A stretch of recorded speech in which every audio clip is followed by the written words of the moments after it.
We're thrilled to be with you here. This is the first Tuesday in June. We have people joining us from all over the world. But here in Georgia, it is a balmy, somewhat warm, but delightful day. Been outside a good deal today and enjoyed the out of doors. Our first question is from a woman whose husband literally has temper tantrums when she doesn't do what he wants. And he's pretty controlling. He doesn't hesitate to tell her to do pretty much everything. And recently he threw a fit when she didn't have a meal prepared. I'm not kidding. And he stormed out of the house for 2 weeks. So she called and asked me what to do. She lives in another country, a long way from here. In fact, literally on the other side of the globe. If you drilled a hole from Georgia through the center of the world, you just about get to where they live. They have 2 teenage daughters, and I suggested that she talk to him about how the anger in their household from both of them is literally destroying them, individually, their marriage, their children. And she replies here. After your advice, she said, I phoned my husband and told him that it's not good for him to stay away and give our children the example of anger. 5 days ago, he came home and we had peace for 5 days. This afternoon, we were supposed to go biking as a family after we cleaned our house. While we were doing the cleaning, I found some clothes that were too small for my daughter, but still in good condition. I packed them and planned to give them away to a friend who has little children. My husband criticized me and said it's not good to give used clothes to other people. He believes that it shames the people that you give them to. I thought about it a bit and decided to go his way because it wasn't worth arguing about, which is sweet of you. You are doing a loving thing. A loving thing in giving the clothes to your friend. That's definitely a nice thing on your part. And your husband came along and interfered with a choice that you were making. I mean, it was none of his business. It's not like the clothes were affecting him in any way. It was none of his business to come along and do anything. They weren't his clothes. It's not like he was wearing your daughter's, blouse. It's not like he had other plans for the clothes. So by pretty much, and it's not like it was his friend. It was your friend. So by every criterion on the planet, it was none of his business. And yet he stuck his nose in and is telling you what to do. So he was controlling and pretty much wrong in every way, but you decided not to make an issue of it and be loving toward him. And it doesn't sound like you were afraid of him, which is great. I mean, if you had decided to give in because you were afraid, then that'd be bad. I mean, that's just trading. That's just a protecting behavior. Terrible way to live. But instead, you said, just not worth arguing about. Let's have love in the family. Let's just give it up. So that's very gracious of you. That's an example of, many people are looking for examples of the primary decision. To make your partner more important than any other relationship or any particular task. Frankly, nice. Way to go. You continue. However, I tried to explain to him that I have given used clothes to friends before, and it has not caused bad feelings with those people, which is what he was worried about. When he heard this, he became furious and threw a bag of fruit on the ground, and my daughter had to clean up the spots left on the carpet afterward. So, you made a decision to go along with his decision not to give away the clothes. That was gracious. But then you decided in the moment to explain yourself. Probably not a good idea to explain yourself in the moment that you were being gracious. You follow? Because what he heard was you telling him how you were right. It would definitely be a good idea to explain yourself, say, tomorrow, the next day. Because otherwise, this guy is going to go on controlling you and controlling you and controlling you and, pretty much using the primary decision as an excuse to control you forever. And that's not a good thing. He's going to be saying, well, I get to tell you what to do whenever I want to. And giving in to that pretty much turns you into a slave. That's bad. And so it is a good idea that, you say, well, okay, well, this is no big thing. And then at some point to correct his misperception, that giving clothes away kindly, lovingly to a friend is not a cause of shame. So that he doesn't walk around thinking that, he still lives in the Stone Age. But telling him right then, he just hears you correcting him. And for somebody who's a controller, it just makes him feel wrong. And so then, of course, he erupts, like a caveman. So telling him, okay, but tell him later. And it's important that you add some element of loving to it, as opposed to just giving him information, which to a controller is just very cold. So what could you have said? You could have said, for example, and I'm not giving you the exact words, this is just like a framework. You could have said, I'm happy to support you in this. You need to know that I'm throwing the clothes away in this case. I'm not going to give the clothes to this lady only because I love you. Because you are more important to me than my friend. And because I am throwing the clothes away, my friend Susie is going to go without the clothes that she needs. So you need to know that that's how important you are to me. So do you see what you're doing here? This isn't to make him feel guilty. This isn't like, because you're doing this, my friend Susie is crying in the streets and her children are naked. That's not the point. It's to show him that you're loving him. And that's not the point you got across to him. What you got across to him was that he was wrong. And that wasn't a great point to get across. And so he ended up throwing fruit on the floor. You continue. I did my best to, 1, be quiet, 2, be wrong, admitting that I'd probably not communicated to him too clearly. Actually, your problem wasn't that you didn't communicate too clearly. You didn't communicate very lovingly. And I'm not criticizing, just kind of letting you know what went wrong. And that seemed to do it. He calmed down and that was it. But 15 minutes later, he said he decided not to let this go this time. Now, notice your language. He decided not to let it go this time. That's the kind of language that somebody uses when they're in a superior position. He really thinks he's your boss. He said it was too easy for me, and that's why I kept making him angry all the time in the past and not learning my lesson. So see, he really does think he's your boss, your teacher, your superior, because he's in a place where he can teach you your lessons. And then he asked me to move out and we would talk about divorce. He's a control freak and believes that if you're not learning your lessons, that he can then pull out the whip and beat you whenever he wants. Emotionally, psychologically, physically, throwing fruit on the floor. So I told him, a week ago you reminded me about my anger toward my 18-year-old, that it was not loving.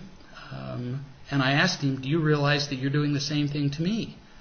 Then I gave him some examples of, some things that he had done, and I was crying, and then I left the room, and now I'm wondering, did I do it right? Well, did you do it right? Well, you did your best. I'm sure you did. Did you do it perfectly? Probably not. If you were all crying and emotional and telling him about his mistakes, he, I'm sure, didn't appreciate that entirely. But you're doing the best you can. And you are admitting your faults. You're telling him about the mistakes that you make. You're telling the truth about yourself. Now, you're also throwing in descriptions of his faults, which for somebody who is a controller and angry doesn't work very well.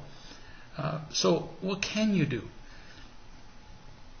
You keep telling the truth about you. You keep being kind to him. Use some of the examples that I've given already about telling him how you love him. Be more gentle with him. When he gets angry, for example, instead of waiting until he gets into a full-blown screaming, throwing fruit on the floor, walk up to him immediately. You can tell when he's getting angry. I'm sure he's done it enough times. And immediately touch him and say, I would really like to see us do this differently. Immediately walk up to him and touch him and tell him, look, I did this wrong. People who like to be right like to hear that. So there's always something you did wrong. Even if he's being an ass, a horse's butt, that's irrelevant. Tell him, I'm doing this wrong. Because clearly you must have done something not quite right, or he wouldn't have blown up. I'm doing this wrong. I'd like to do this better. What would you like from me right now? There's always something you can do in that moment that would help. Now, that doesn't mean that he's not wrong. Of course he is. Doesn't mean he is right. No. But somebody has to be the stabilizing influence, the island of calm in that moment. And, whether it's fair or not is irrelevant. It isn't going to be him, is it? He's not studying real love. He's not the one on the video chat asking the question, is he? So it's going to have to be you. So again, it may not be fair, but it's got to be somebody. So you're going to have to be the one that touches him, looks into his eyes, is not afraid, and says, what can I do to help you? What can I do to make this differently? We've already done this angrily, both of us, many times. And in all the times that we've done it that way, how many times has it worked? How many? It's never worked. So you tell me, what can we do? I want to hear what I could do differently. And then you tell him how you did it wrong in that moment. And it really can make a huge difference. It really can.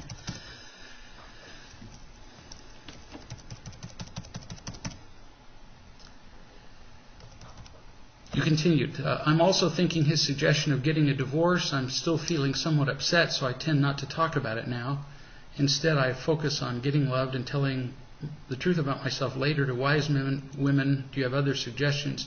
Just keep emphasizing to him the love that you want to build.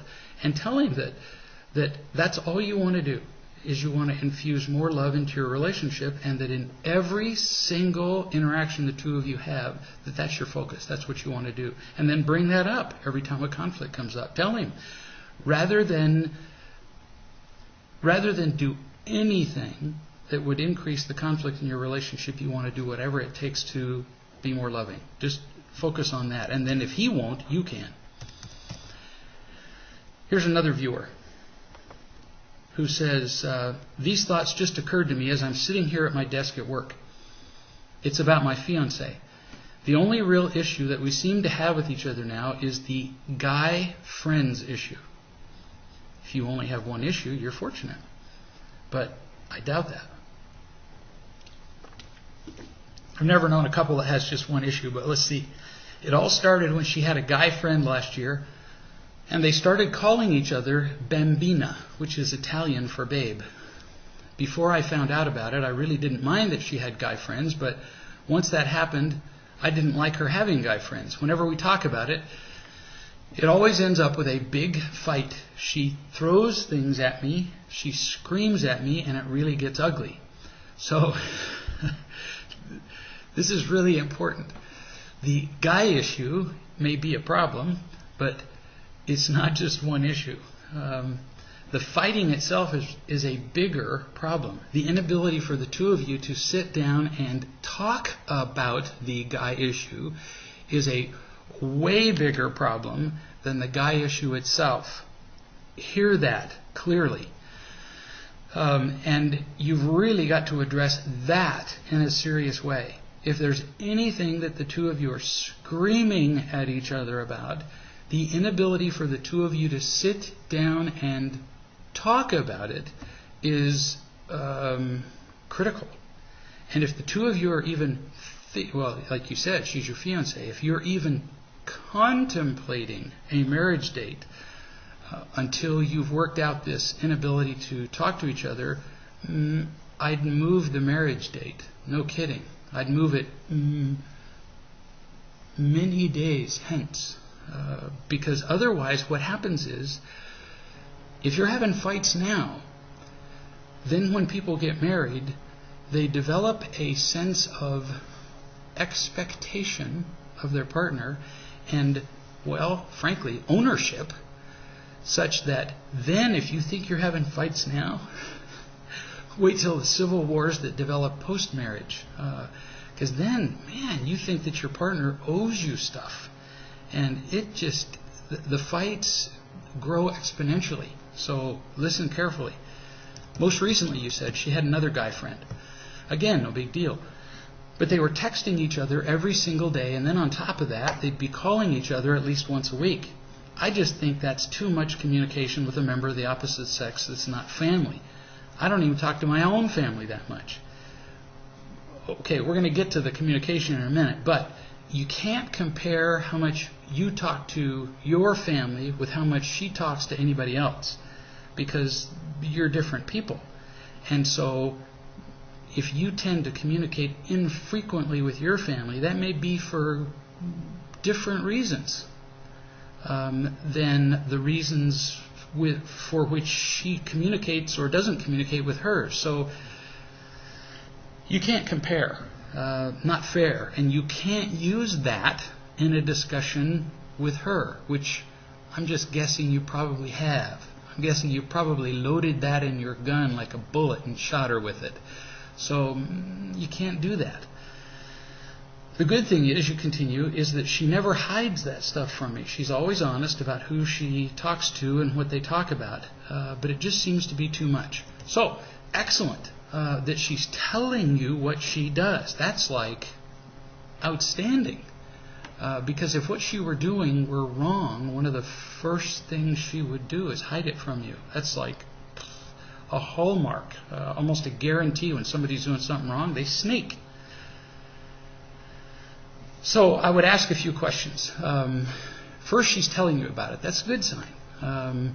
But I would just offer some questions to you to consider as you're asking yourself whether what she's doing is okay. Is she flirtatious with guys? Now that's kind of hard to tell when she's texting guys, but does she, tend to flirt with guys when you're around?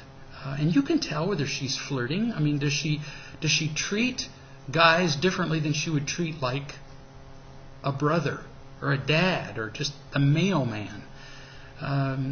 Does she lead them on? Does she, you know what flirting looks like? Or when she's with you, do other guys divert her attention from you?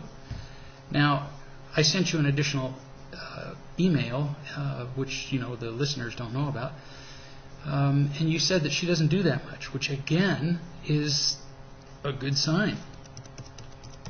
Then you continue. I feel like this is eating away at me and I want it to stop. For now, she's not talking to any guy friends that I know of, but I know eventually another guy friend will come along and she'll want to become best friends with him like always. So, I have to wonder why you say best friends. So another question you need to ask yourself is, do you feel that her loyalty to you is diminished when she's talking with these guys? Is she distracted from you when she's writing to them or when they call? In other words, if she's with you and these people text her or call her, is her conversation with you come to a stop? Does she immediately pay attention to them and poof, you disappear? If so, That's potentially a problem. If not, then, I wouldn't worry about it so much. But these are questions you just need to ask. Then you continue. Am I that insecure? Like I said, though, it did not bother me until I found out that she was flirting with the guy that she called Bambina. That's when I knew that I didn't like her having any guy friends. Well, see, the word, it's her behavior. It's her overall attitude toward the guy. Whether she's distracted from you that matters. The word Bambina alone doesn't really mean very much, because I call a lot of people honey, sweetie, including men. So I do that with lots of people. And Donna doesn't go, I wonder what he's doing. Because I do it with a lot of people, like I said, including guys, really handsome guys. No. So you have to take it in its overall context. What does it mean?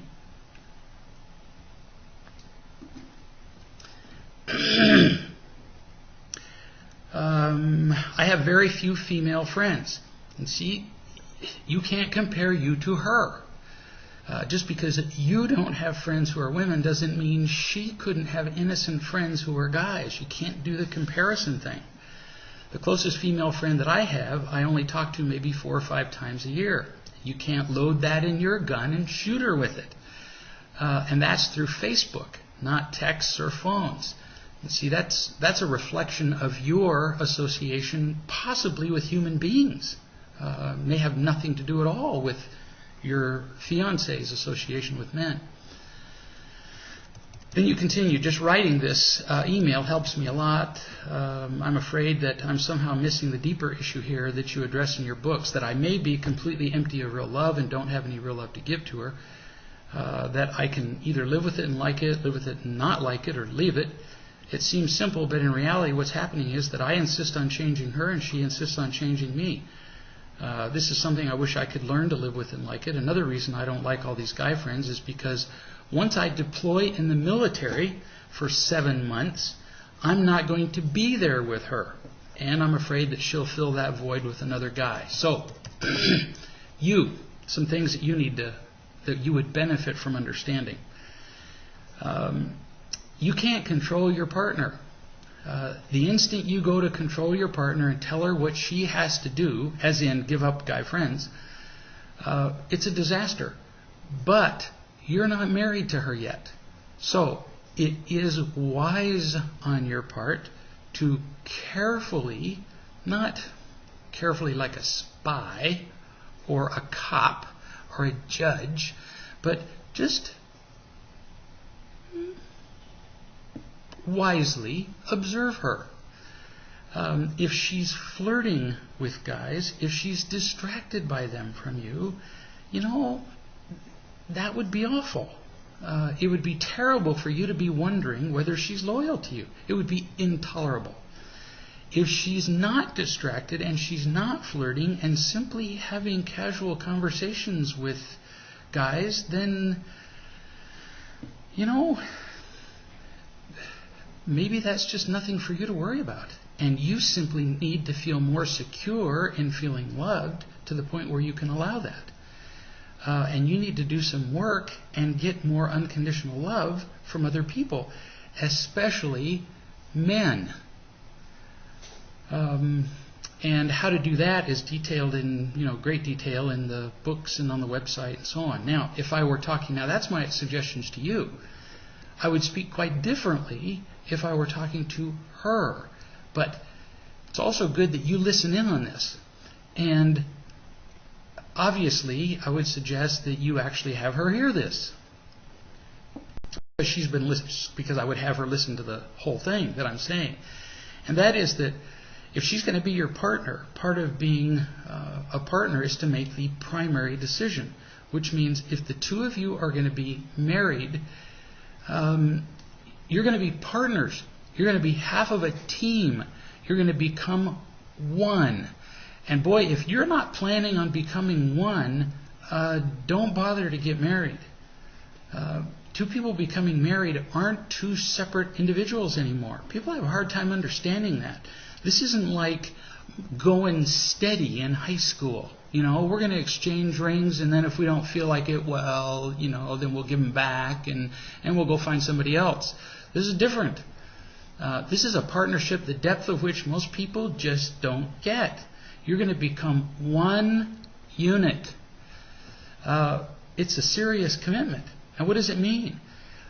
In the primary decision, what I say to my partner is that I'm going to regard my relationship with her, this is me speaking to a woman, for a woman it'd be obviously the other way around, I'm going to regard my relationship with her as the single most important relationship on the planet. That means I'm going to put everybody else 10th, 100th. So my partner is 1st, 2nd through 9th. Everybody else is distant. So I'm concerned about her ahead of everybody else. I can't tell you how important that is. So in your partner's case, in your fiance's case, I would say to her this: don't do anything ever that would frighten your partner. He's the other half of you. So to start off with, you do whatever it takes to make your partner feel utterly secure in your partnership. Like, you would share with him your conversations. If at any point he felt the slightest jealousy, the slightest twinge of fear, you would say, well, would you like to see my phone? Would you like to see all of my texts for the last forever, year, whatever it takes? Would you like to see my emails? Everything I have is open to you. Everything. If that bothers you, would you like me to limit my texts? Would you like me to limit my phone calls? What would you like? For example, with my partner, Donna, I've said to her, at any time that you would like, you can walk in on my conversations in person. You can walk in on my emails. You can walk in on my whatever, and you can say, I don't even want you to have an association with that person. And I'll stop. Or you can modify your association with that person. And I will. And I have. So it's not an empty offer. You hear? Because she's my most important relationship. So if she says, I'd rather you did blank. Okay, then I will. And I don't really need a long explanation why. I just will. Because she's most important. So I would say to your fiancé, if your partner, Fred, comes to you and says, I feel uncomfortable with that guy calling you Bambina, even if it's innocent, then you should say to your guy friend, it may not make sense to you, but it bothers my fiancé that you call me Bambina, and so I'm going to stop that and ask you to stop that. And if you won't stop that, then I can't talk to you anymore. There. End of it. That's how important the primary decision is in a marriage. Or in you guys' case, it's the same thing because you're preparing for marriage. If you're not willing to make the primary decision now while you're preparing for it, well, then you're pretty much screwed, huh? So that's what it is.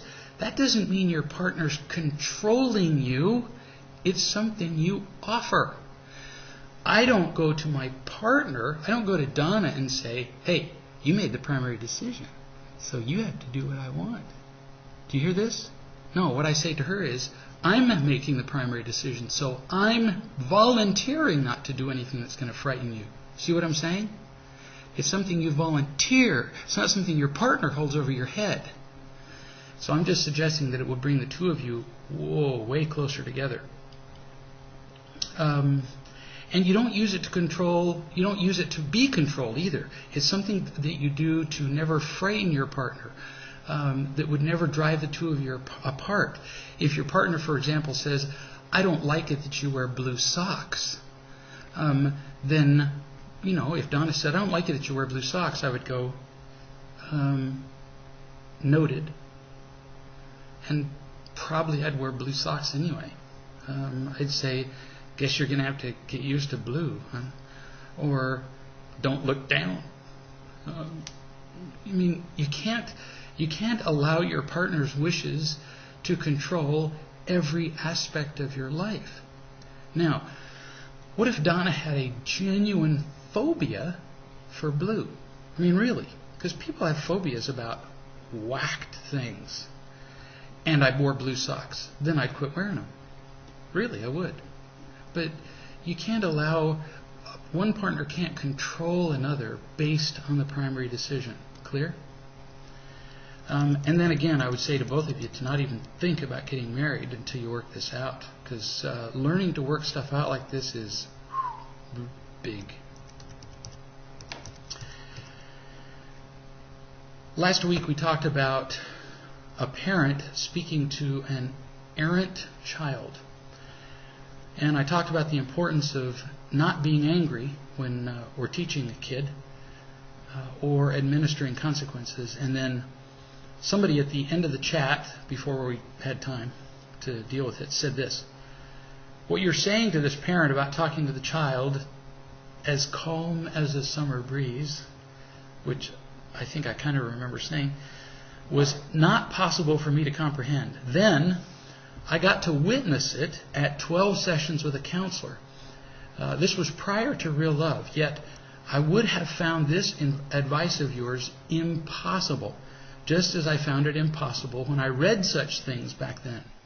I learned 10% from advice, written or verbal, 80% more from example, and the final 10%, does that add up to, yeah, it does add up to 100, from personal practice. I'm concerned that the parent in this situation may see your advice as overwhelmingly simplified and out of the question to implement without the opportunity to see it displayed by another. I think you're right. And I'm fully aware that when you've got a parent who has what appears to be a monster of a child, who's screaming and out of control, that when I say that it makes all the difference in the world when we become an island of calm, when we speak to the child with no anger, when we're not influenced by the child being on the field of death, when we are calm as a summer's breeze, and simply love and teach the child, it makes all the difference, because it does. I've had parents bring their children in to see me, children that have been described as little hellions, monsters, children who've been put on medications, children who've been sent to reform school, children who've been given all the little alphabets, of diagnoses. And I've just interacted with them for a few minutes and watched these children just calm down. So I've seen the effects. So I know it works, but I also realize that when these parents are confronted with these monsters, or apparent monsters, I also realize that when a kid is coming at you like that, responding like a summer's breeze is not your first inclination. Responding with an axe would be more of your first response. So I get that, which is why we try to provide so many resources. First, we provide the principles. Then we provide conference calls so that people can talk to other people who have had increasing levels of success in responding to their own children with these principles. Then we try to provide instructions as to how to participate in active, in-person real love groups so that people can share their experiences in person. And we try to provide real love coaches to give parents increasing levels of intensity of suggestions about how to apply these things so that parents can even call a real love coach like in the moment. Then they can access other parents on conference calls so that successful parents can tell them how it actually happened 5 minutes before, and they can hear the tone of voice from these parents who have implemented these principles. Then they send these parents out forth into the world to practice on their children so that they can have incremental little successes with their children, 5% success, then 10, then 15. And so, yeah, I know it's hard. And that in the beginning it would seem impossible. Then a parent experiences a moment of success, and it's like, whoa, It's amazing how you can go from the word impossible to hopeful after a single moment of success. Just one. Because the difference between 0 success and 1 is actually infinite, even mathematically. That increases one's faith manyfold. So then we persist. And as we persist, our successes multiply, as does the attendant faith. It's pretty remarkable. But your comment is brilliant.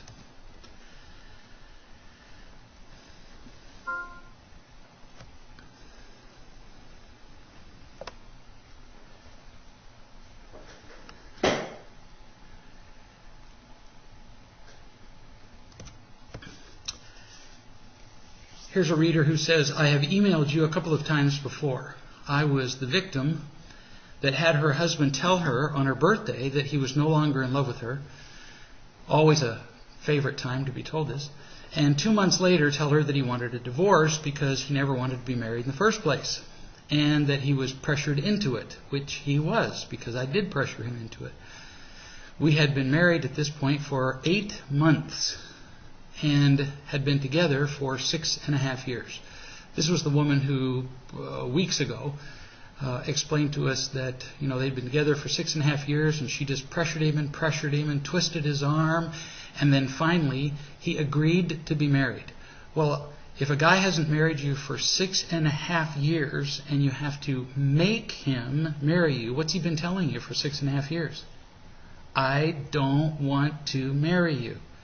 And so if you make him do it, wow, this isn't going to go well. And so now what's happening? It's not going well. Gee, little surprise.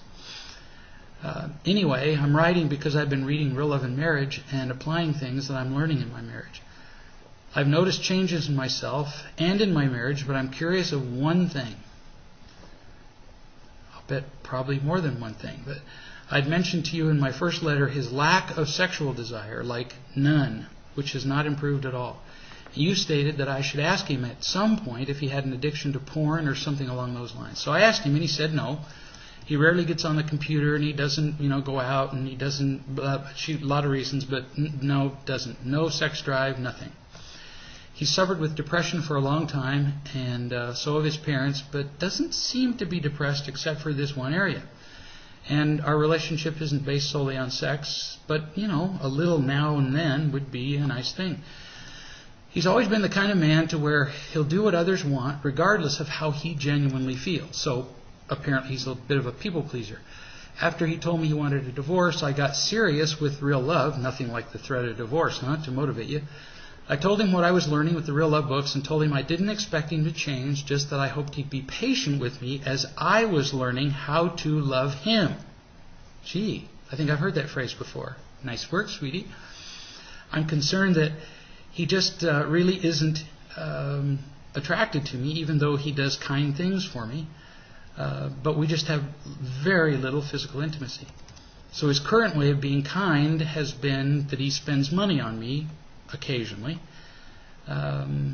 So considering his past behaviors, like getting married, even though he didn't want to, I'm afraid that he would stick around regardless of how he feels, because he doesn't want to hurt me and doesn't want to rock the boat. So, should I just ask him why he's sticking around? I don't know if I'm just too focused on not being grateful for what I'm currently receiving from him, or if there really might be a more serious problem. So I'm just confused. What do I do? Do I stay with him? Do I be grateful for what I have? I don't know what to do. So what makes a man's sex drive disappear? She's in a real muddle. So don't make this so complicated, sweetie. You don't have to torture yourself with all these confusing thoughts. So you just stick with the simple stuff, like telling the truth, loving. It just isn't complicated. You don't need to analyze it. Why is he doing this? Blah, blah, blah, blah. So stick with what you've done so far and then add a few things. So you tell him, look, I've been very stupid. I've had no idea at all how to love you. Only recently did I even know what love is, and so I'm just figuring it out. Tell him exactly that. Tell him I'm just dumb as a rock, and that should be pretty obvious, or I wouldn't have tried to force you to marry me. So, dumb, dumb, dumb. And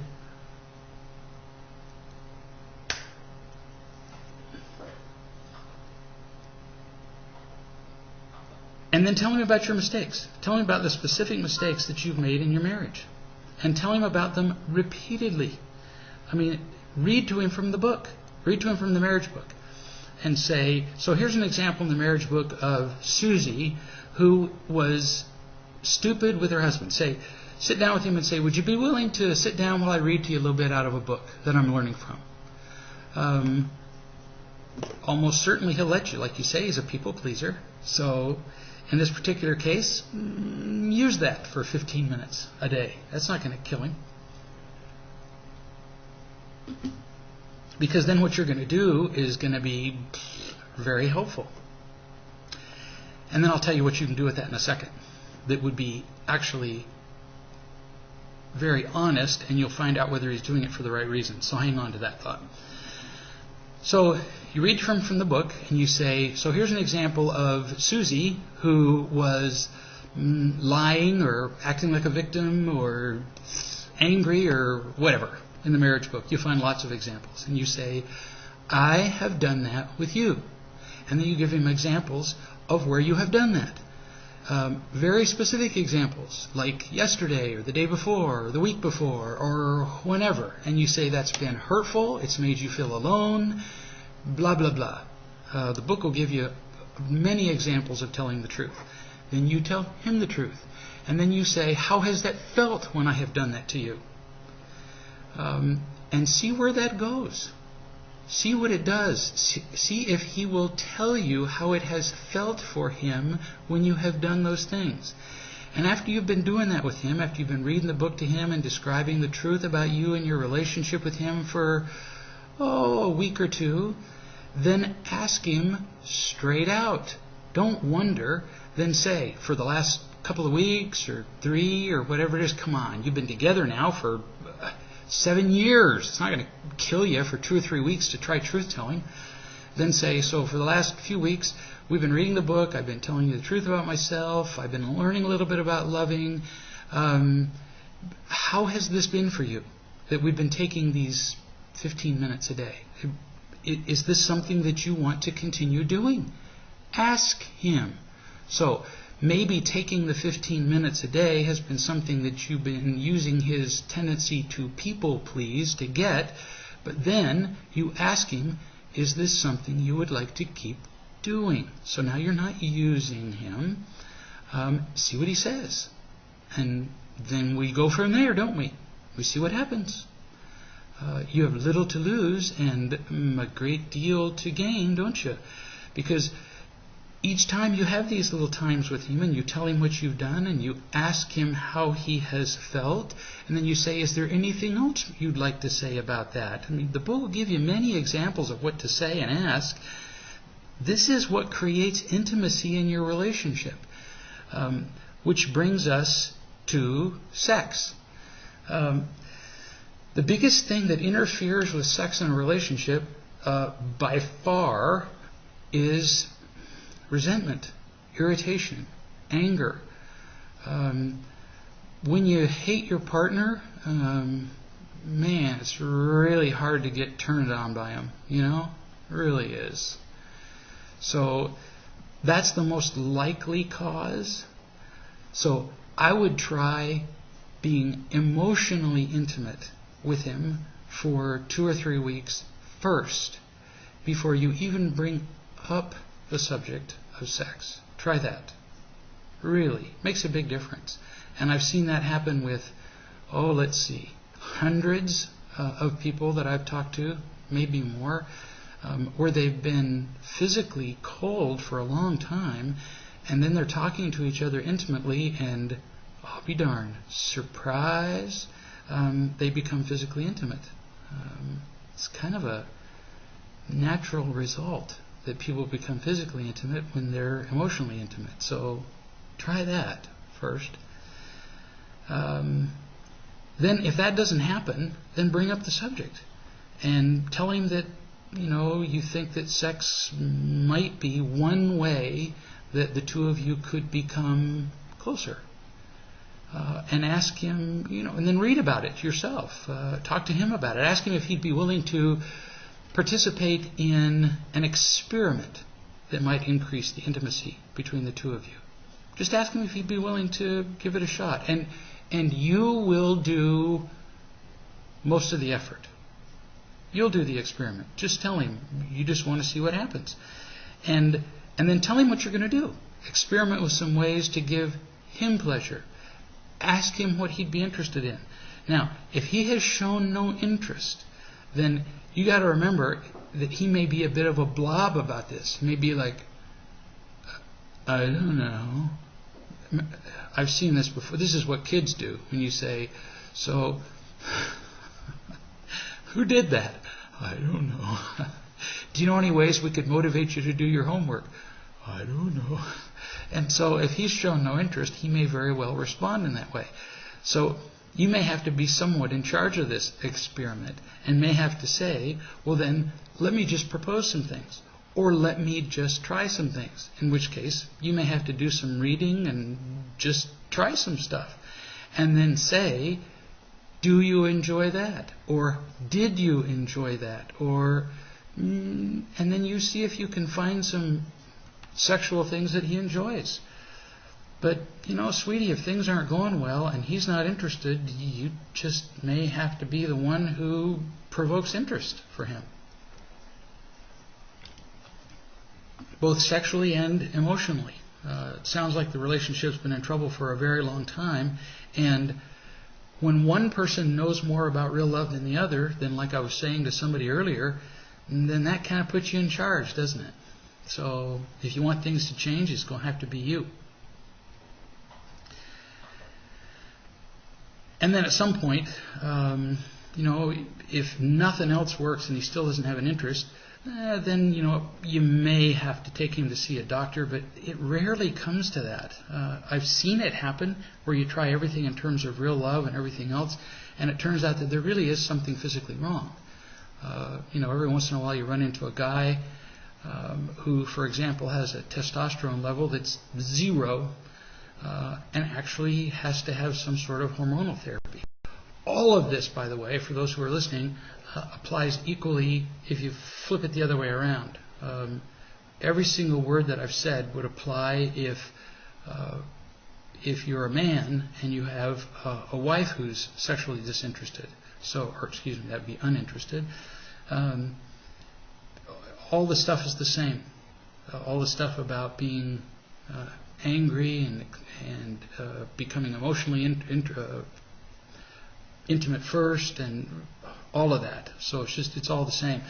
By the way, in today's society, the sexually uninterested person is a man in about 1/3 of the cases in couples. So, pretty common problem. And then eventually you might, if he becomes the least bit interested in becoming emotionally interested, you might be willing to try reading the 40 Days book, the workbook, as the two of you read the marriage book together. But I wouldn't recommend that right off, because that would imply that he carries some of the burden of doing this with you. And at this point, he's pretty much expressed that he does not have an interest. So to expect him to shoulder part of the burden of this in the beginning would be overly optimistic. He's already told you he's not. So you're going to have to carry the burden in the beginning.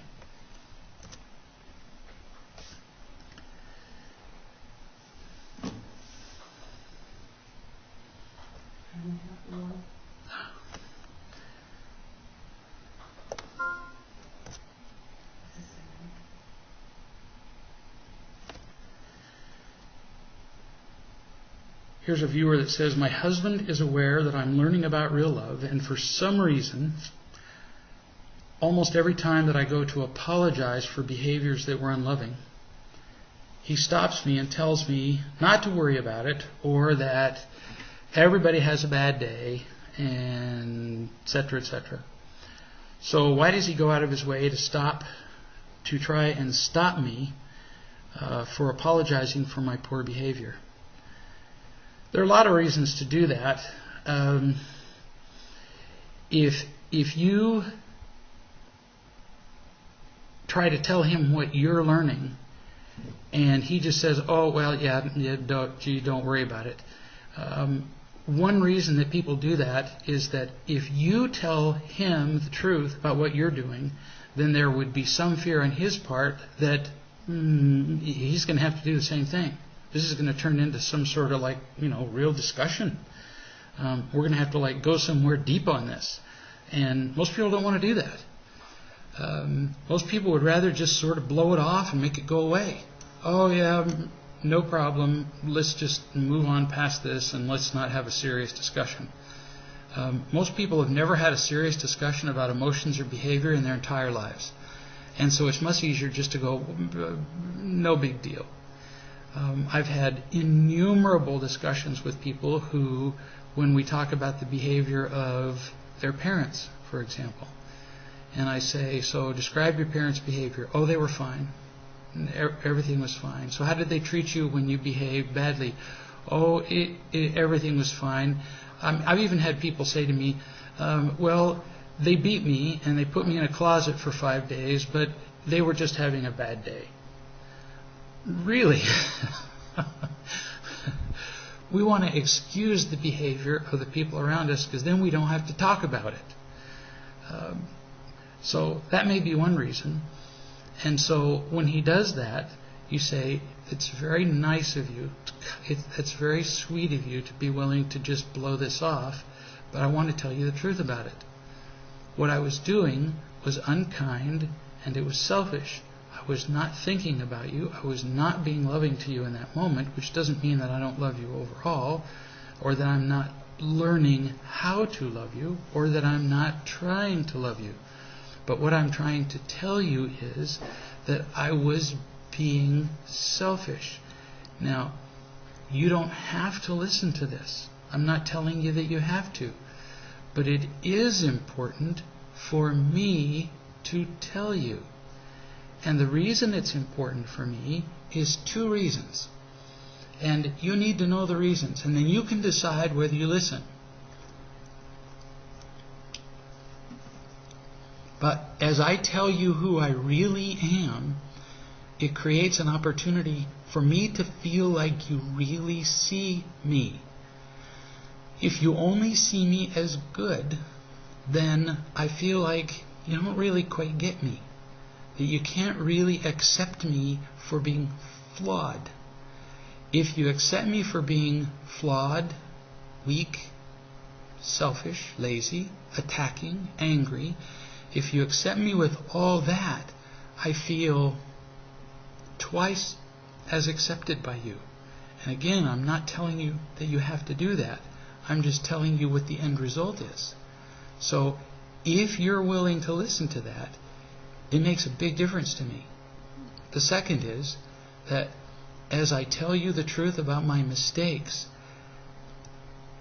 the more I do that, the more clearly I'm able to see them and make better choices in the future. So I'm not making you do anything, but it matters to me to be able to tell you.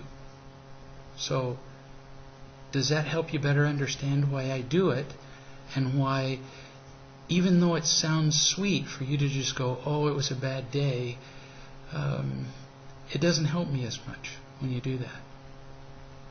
And if you're interested,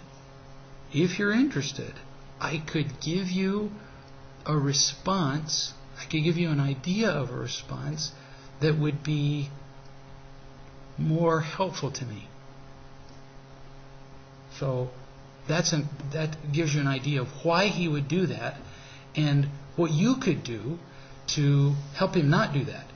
You could also say, and this would help him a lot, when I tell you the truth about me, I do not expect you to do the same. That takes him off the hook. So he doesn't feel like, oh, no, I'm going to get involved in this deep discussion where I'm going to feel stuck. See? So then he doesn't feel like he has to reciprocate and feel trapped. Here's somebody who says, my family is having a conflict selecting a puppy. My husband is insisting on a certain breed, my daughter's doing the same with another breed, and so am I. So everybody wants a different kind of puppy. Like breed. Like one person wants Lassie, and one wants a Dachshund, and one wants a Doberman. So nobody will budge with their choice. While it seems like a minor issue, it's indicative that none of us are being loving. The care of the dog will be mainly up to me. So how do we lovingly resolve this type of conflict?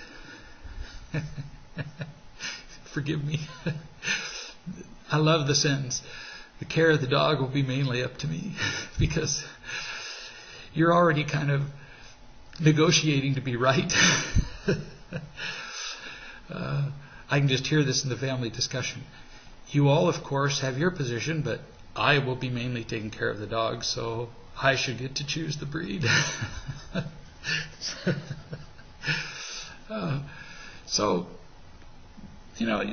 Any kind of decision is about both facts and feelings. So each of you, you take your breed, and I'm sure you've already done this, and you present to the family, just as you would in a corporate presentation, here's my breed, and here's why I believe that it would benefit everyone. Now, here's where the loving comes in. Because what we tend to do, and this is the way the legal system works in the United States. The legal system in the United States is horrible. Horrible. But we've come to accept it as normal. So I'm going to suggest an alternate way, the loving way. What we do is, in the United States, there is nobody who represents the truth.